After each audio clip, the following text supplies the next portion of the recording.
The weight of silence. The clock struck 11 as Priya Sharma carefully arranged the paintbrushes in her makeshift art studio, the converted garage behind their small rented house. Paint stains decorated her worn dupatta, evidence of another long day teaching children how to see beauty in blank canvases. She counted the crumpled notes in her purse. Enough for groceries this week, maybe even Anaya's school supplies. "Mama, are you coming?" 6-year-old Anaya's voice drifted from the house, sleepy but patient. The little girl had learned not to complain when dinner came late or when her mother worked past bedtime. She understood in the way children do that their world had shifted since Papa left 3 months ago. Priya locked the garage and walked toward the house, passing Mrs. Gupta's kitchen window where the neighbor pretended not to watch. Tomorrow, she knew, the entire neighborhood would discuss how late the abandoned wife worked, how she was struggling to keep up appearances. The whispers followed her everywhere, at the market, the school gates, even at the temple where she still wore her Mangal Sutra out of habit rather than hope. Her phone buzzed with a message from her sister-in-law. "Priya, my friend's son is a good match. He doesn't mind that you have a child. Think about it, delete." The messages came weekly now, well-meaning relatives convinced that remarriage was her only salvation. They couldn't understand that she wasn't looking to be saved.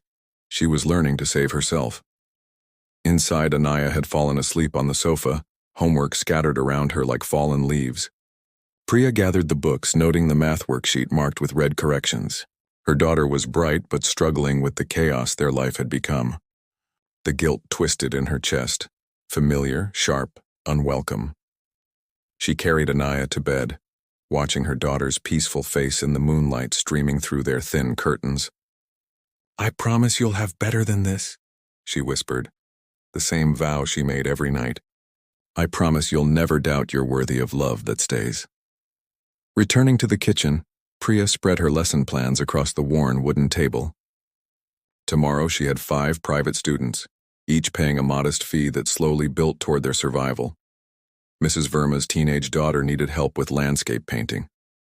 The Johnsons' twin boys required patience and extra attention. Each child was a small light in her carefully constructed new life. Her husband's photograph still sat on the shelf, turned face down since the day he left. "I can't handle this pressure," he had said, packing his bags while Anaya cried in the next room. "You're stronger than me. Priya, you'll manage." Strength, she had learned, was often just fear with nowhere left to run. The kettle whistled, and she made her nightly cup of tea, a small ritual that belonged entirely to her. No one expected anything from these quiet moments at midnight. No judgments, no solutions, no explanations required. Just a woman and her tea planning tomorrow's small victories. Outside, thunder rumbled in the distance, promising rain. Priya smiled slightly, remembering how Anaya loved storms. "They wash everything clean, Mama," she had said once. Perhaps tomorrow would bring such washing. Perhaps. She finished her tea, turned off the lights, and went to bed, unaware that her life was about to intersect with someone who would challenge everything she thought she knew about strength, love, and second chances. A stranger in the rain, the storm arrived with unusual fury, turning the narrow streets into rushing streams. Priya pulled her dupatta tighter as she hurried home from her evening tutoring session at the Mehta house. The old scooter had finally given up that morning, leaving her dependent on auto rickshaws and her own 2 feet. Rain lashed against her face, and she regretted not accepting Mrs. Mehta's offer to wait until the weather cleared. Lightning illuminated the deserted road ahead, and through the downpour, she spotted a figure slumped against a banyan tree. Her first instinct was to hurry past. A woman alone at night had to be careful, but something made her pause. The man wasn't moving, and blood trickled down his forehead, mixing with the rain. "Pyaya, are you all right?" she called, approaching cautiously. He looked up, dazed, his expensive shirt torn and muddy. Despite his disheveled state, something about his bearing suggested he wasn't accustomed to such vulnerability. My car broke down.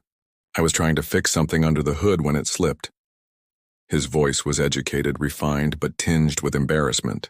"I think I hit my head on the way down." Priya forgot her caution. She pulled out her handkerchief, one of the few nice things she still owned, and gently pressed it against his wound. "This needs cleaning. My house isn't far. Can you walk?" He stared at her, surprised by the kindness.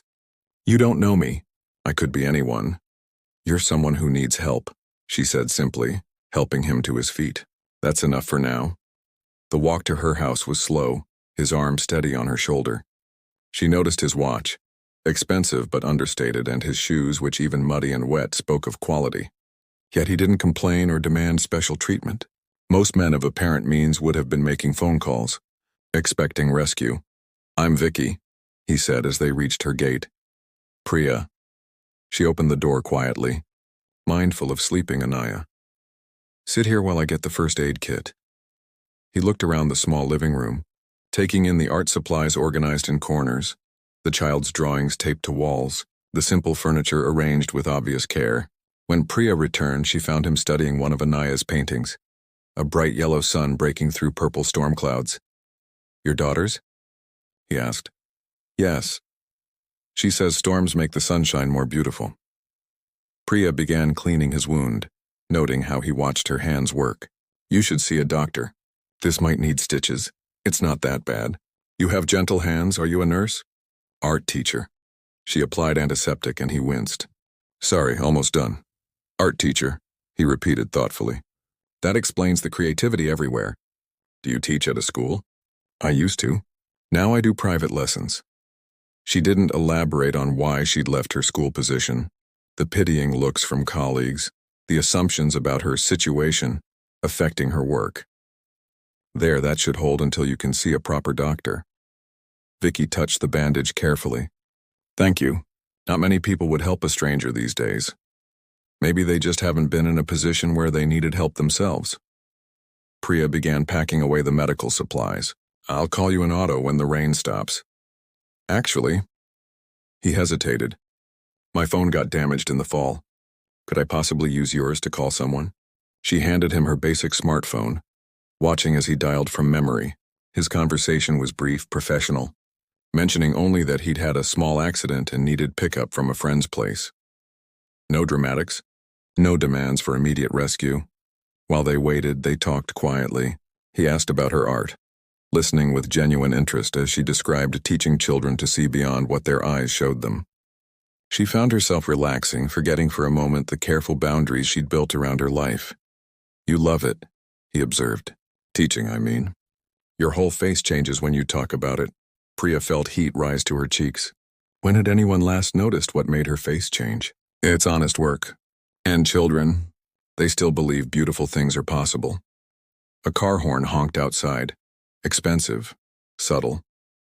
Vicky stood, moving carefully. "That's my ride." "Thank you, Priya, really, you've been—" He searched for words. "Kind in a world that often isn't." At the door, he turned back. "Would it be all right if I came by sometime? To check on my patient?" He gestured to his bandaged head. Something in his tone made her pulse quicken. "I suppose that would be acceptable." After he left, Priya stood at her window watching the expensive sedan disappear into the night. She touched the handkerchief he'd forgotten, now stained with his blood and rain. Something told her this stranger would return, and when he did, both their worlds might shift in ways neither expected. The storm was passing, but she sensed another kind of weather moving in. Silent guardian Deepika Auntie had made it her life's mission to know everyone's business on Kailash Colony's third lane. From her strategic perch at the vegetable vendor's stall each morning, she collected gossip like a merchant gathering coins. So when Priya Sharma's fortunes began shifting in small, inexplicable ways, Deepika noticed immediately. "Did you see?" she whispered to Mrs. Joshi while examining tomatoes. "Priya's daughter came to school in a brand new uniform yesterday. And those shoes, imported, I tell you. Where is she getting money for such things?" It had started 3 weeks after the stormy night. First, Anaya's school principal called to inform Priya that an anonymous donor had sponsored her daughter for advanced art classes. Then the local garage owner mentioned someone had paid for her scooter repairs, in full in advance. When she'd asked who, he'd shrugged. "Some gentleman. Said you'd helped his family once." Priya felt uneasy about these mysterious gifts. She'd always earned everything through her own effort, and charity, even anonymous charity, sat uncomfortably on her shoulders. But Anaya was thriving in her new art classes, and the working scooter meant safer commutes. She chose to be cautiously grateful. Meanwhile, Vicky had become a regular presence in their lives. He visited twice a week, always in the evening after Anaya's homework was done. He'd sit in their small living room, drinking tea from chipped cups and listening to Anaya chatter about her day. Sometimes he'd help with math problems, his explanations patient and clear. Other times he'd watch quietly while Priya corrected her students' artwork, fascinated by her gentle critiques. "Mama, why doesn't Uncle Vicky ever talk about his family?" Anaya asked one night after he'd left. Priya paused in her dishwashing. She'd wondered the same thing. He spoke knowledgeably about business, travel, technology, but personal details remained mysteriously absent. No mention of parents, siblings, wife, children. His clothes were expensive but understated, his manners refined but not showy. Even his phone calls, when they came, were conducted in careful, vague language. Some people are private, Beta. Maybe his stories are sad ones. Like ours was when Papa left? The innocent observation struck deep. Yes, maybe like ours. What Priya didn't know was that Vicky spent his days carefully orchestrating improvements in her life. As Vikram Khanna, CEO of Khanna Tech Solutions, he had resources she couldn't imagine. He'd quietly contacted the school, the garage, even the local grocery store where he'd arranged for her bills to be mysteriously miscalculated in her favor. His assistant, Raj, had grown accustomed to unusual requests. "Sir, you want me to sponsor art supplies for a government school in Kailash Colony? Under what company initiative? Personal charity. Keep it anonymous. And the scholarship for the little girl, Anaya Sharma? Same instructions. Anonymous." Raj had worked for many wealthy men, but none had ever taken such interest in a single mother's daily struggles. He wondered what power this school teacher held over his famously detached boss. Deepika's suspicions reached fever pitch when she spotted Priya laughing, actually laughing, while walking with a well-dressed man near the market. She'd never seen the abandoned wife look so alive. "Mark my words," she told anyone who'd listen. "Something is not right. Single mothers don't suddenly start glowing unless there's a man involved. And this man, I've seen him twice now. Too well-dressed for our neighborhood." Her observations weren't wrong. Vicky had begun taking Priya and Anaya for evening walks, buying ice cream from street vendors, sitting on park benches while Anaya played. These simple pleasures had been absent from Priya's life for months. She found herself looking forward to his visits, his quiet presence that demanded nothing while offering everything. "You make it look easy," he said one evening, watching her help Anaya with a painting. "What? Being strong. Being enough for her." Priya set down her brush, studying his profile in the lamplight. "It's not a choice, Vicky. When someone depends on you completely, you become whatever they need, even if it costs you." The question hung between them, loaded with meanings she wasn't ready to explore. "What else would I do?" She didn't ask for any of this. He was quiet for a long moment. "Neither did you." That night, after he'd gone and Anaya was asleep, Priya stood at her mirror, removing the small silver earrings he'd gifted her the previous week. "For teaching me about art," he'd said when she'd protested. They were beautiful, simple, exactly her taste. Like everything else about him, they seemed to understand her without explanation. She was falling for him, this mysterious, gentle man who saw beauty in her small world. But love felt dangerous now, a luxury she couldn't afford. Yet as she touched the earrings in her palm, she wondered if perhaps she was finally ready to be more than just strong. Outside, Deepika Auntie continued her vigil, certain that secrets this big couldn't stay hidden forever. The truth unveiled, Rohan Khanna burst into his brother's office without knocking, a newspaper clutched in his manicured fist. "Have you completely lost your mind?" He slammed the paper onto Vikram's mahogany desk, where the business section's front page displayed a photo of Vikram at a street-side ice cream vendor with Priya and Anaya. "Tech mogul's mystery family." Rohan read the headline aloud. "The paparazzi found you, Vikram. They're calling her your secret wife and the child your hidden daughter. Our stock dropped 3 points this morning." Vikram barely glanced at the newspaper. He'd been expecting this moment for weeks, dreading it but knowing it was inevitable. In today's connected world, anonymity was a luxury even billionaires couldn't afford forever. "The board is furious," Rohan continued, pacing like a caged tiger in his expensive suit. "Investor confidence is shaking. And for what? A schoolteacher with baggage? Vikram, think about what you're risking." "Her name is Priya," Vikram said quietly, his voice carrying a warning edge. "And she has a daughter, not baggage." "Fine, Priya. Rohan softened his approach, sitting across from his brother. Look, I understand loneliness. After the divorce, you've been isolated. But this woman, she's not from our world. The media will destroy her and us along with her. 2 hours later, Priya sat in her kitchen staring at the same newspaper, her hands trembling. Mrs. Gupta had brought it over with barely concealed excitement, eager to see her neighbor's reaction to suddenly being thrust into the spotlight. Vikram Khanna, she whispered, reading the article that detailed his net worth, his company, his previous marriage to a socialite. The gentle man who drank tea from her chipped cups was one of India's wealthiest entrepreneurs. The humble Vicky, who helped Anaya with homework, controlled a tech empire worth billions. Everything clicked into place with sickening clarity. The mysterious improvements in their life, Anaya's scholarship, the scooter repairs, even the grocery bills that seemed to calculate incorrectly in her favor. None of it had been luck or kindness from strangers. It had all been him. She felt manipulated, patronized, like a charity case he'd adopted for his amusement. Worse, she felt foolish for believing someone could simply care for her without ulterior motives or pity. When Vikram arrived that evening at his usual time, Priya was waiting. She'd sent Anaya to stay with her cousin, knowing this conversation needed to happen without little ears listening. I can explain, he began, seeing the newspaper on her table. Explain what? How you lied to me for 2 months. How you played with my life like I was your personal project. Her voice was steady, but her eyes burned with hurt. Did you enjoy watching me struggle while you secretly fixed everything behind my back? It wasn't like that, Priya. I never meant to deceive you. Then what was it? Rich man's guilt, boredom?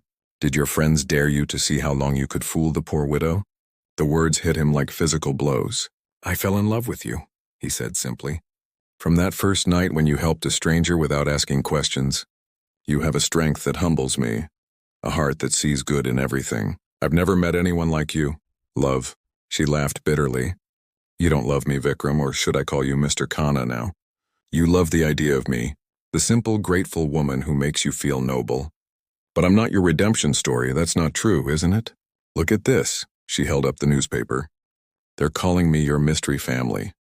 Your board is probably having emergency meetings. Your brother, she gestured to his expensive suit, his luxury watch. He's probably telling you I'm not worth the risk to your empire. Vikram's silence confirmed her suspicions. She stood, wrapping her dupatta tighter around her shoulders like armor. I want you to leave, and I want you to undo whatever financial arrangements you've made. Anaya's scholarship, the repairs, everything. We managed before you came into our lives, and we'll manage after you leave. Priya, please. Let me prove that my feelings are real. How? By choosing me over your business? By standing up to your family and the media? By risking everything you've built? She shook her head. We both know that won't happen. Men like you don't choose women like me when it costs them something real. That night, Vikram sat in his penthouse apartment staring at the city lights below. Rohan's words echoed in his mind alongside Priya's. Both had asked him the same essential question. What was he willing to sacrifice? His phone buzzed with messages from board members, investors, business partners, all expressing concern about his associations and their impact on the company's image. The merger with the Japanese tech firm was at risk. Shareholders were demanding explanations. On his desk lay a small painting Anaya had made for him, a simple house with stick figures of a man, woman, and child under a bright yellow sun. Next to it, Priya's handkerchief from that first stormy night still stained with his blood. The choice was becoming clear. His empire or his heart, everything he'd built over 15 years, or everything he'd discovered he actually wanted in the last 2 months. Dawn was breaking when he finally made his decision. Dawn. After the storm, Anaya Sharma had always been wise beyond her 6 years, but even she understood that something important was happening when her mother cried quietly while folding laundry. 3 days had passed since Uncle Vicky's last visit, and the house felt different. Sadder, like when Papa had left, but somehow worse. Mama, why won't Uncle Vicky come anymore? She asked, abandoning her coloring book to climb onto Priya's lap. Priya's hand stilled on the small dress she was folding.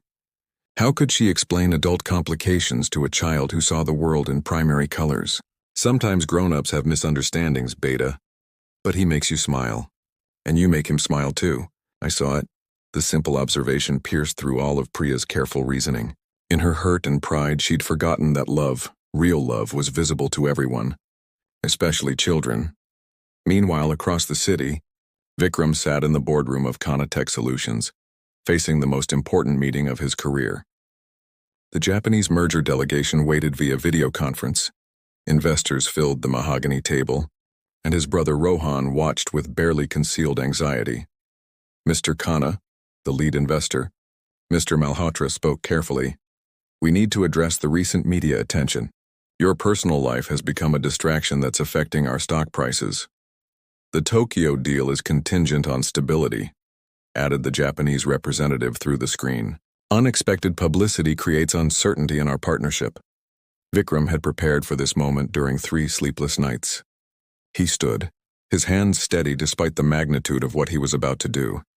"Gentlemen, I understand your concerns, but I want to make something clear." He walked to the window overlooking the Mumbai skyline. 3 months ago, I met a woman who changed my understanding of what matters. Not because she needed rescuing, but because she showed me what real strength looks like. Rohan shifted uncomfortably. "Vikram, perhaps we should discuss this privately." "No." Vikram's voice carried the authority that had built his empire. "Priya Sharma is an art teacher, a single mother, and the most remarkable person I've ever known. The media can call our relationship whatever they want, but I won't hide from it or apologize for it." The room fell silent. Mr. Malhotra cleared his throat. "Mr. Khanna, are you saying you're willing to risk this merger, worth $2 billion, for a personal relationship?" "I'm saying that a merger with people who judge my worth based on who I love isn't worth pursuing." Vikram returned to his seat, his decision crystallizing with each word. "If Tokyo pulls out because I choose happiness over appearances, so be it. If investors sell because I refuse to live my life by committee, I'll buy back every share." The Japanese representative spoke after a long pause. "Mr. Khanna, in Japan we have a saying, 'The heart of a warrior shows in his personal honor.' If this woman has your respect and commitment, she has ours as well." The merger proceeds. One by one, the investors nodded their agreement. Rohan stared at his brother with newfound respect. The meeting ended with handshakes and relief, but Vikram had already mentally left the building.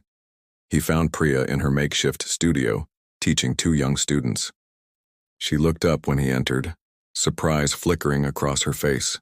The children giggled, recognizing Uncle Vicky despite the formal setting. "Could we talk?" he asked quietly. "After your class?" An hour later, they stood in her small garden while Anaya played nearby, deliberately giving them space while staying close enough to overhear. "I made a choice today," Vikram said without preamble. "I told my board, my investors, the media, anyone who cared to listen, that you're the most important thing in my life. Not because you need me, but because I need you." Priya's carefully constructed walls wavered. "Vikram, let me finish." He took her hands, not caring that they were stained with paint. "I don't want to be your savior, Priya. I want to be your partner. I want to earn your trust back slowly, honestly. I want to prove that this isn't about charity or guilt or boredom. And your business? The merger everyone's talking about? Secured. Turns out authenticity is good for business." He smiled. "But even if it hadn't been, I would have chosen you. Choose you. Every day." Anaya had crept closer during their conversation. Now she tugged on Vikram's sleeve. "Uncle Vicky, does this mean you'll stay? Really stay?" He knelt to her level, seeing Priya's eyes in the child's hopeful face. "If your mama will have me, and if you'll let me be part of your family, then yes, I'll stay." "But we don't match," Anaya said seriously, echoing conversations she'd overheard. "You're rich and we're not." Vikram glanced at Priya, then back at the little girl. "Do you know what I learned from your mama? That matching isn't about money or houses or cars. It's about hearts that understand each other. Do you think our hearts match?" Anaya considered this with the gravity of a Supreme Court judge. "Yes, and Mama's heart has been sad since you went away, so you should stay and make it happy again." 3 months later, Priya stood in her new art studio, a light-filled space in the community center that Vikram had helped her establish. Through the window, she could see him teaching Anaya to ride a bicycle in the courtyard, his tie loosened, his expensive shoes dusty from running alongside her. Deepika Auntie had finally stopped gossiping about them, mainly because their love story had become the neighborhood's favorite fairy tale. The woman who'd expected Priya to break had instead watched her bloom into someone even stronger, not despite love, but because of it. As the sun set over their imperfect, beautiful life, Priya realized that sometimes the most extraordinary thing wasn't surviving the storm, but learning to dance with the person who chose to weather it beside you. Anaya's laughter echoed across the courtyard as she pedaled freely for the first time, and Priya smiled knowing that some foundations, built on mutual respect, genuine partnership, and love that chooses daily, were strong enough to last forever.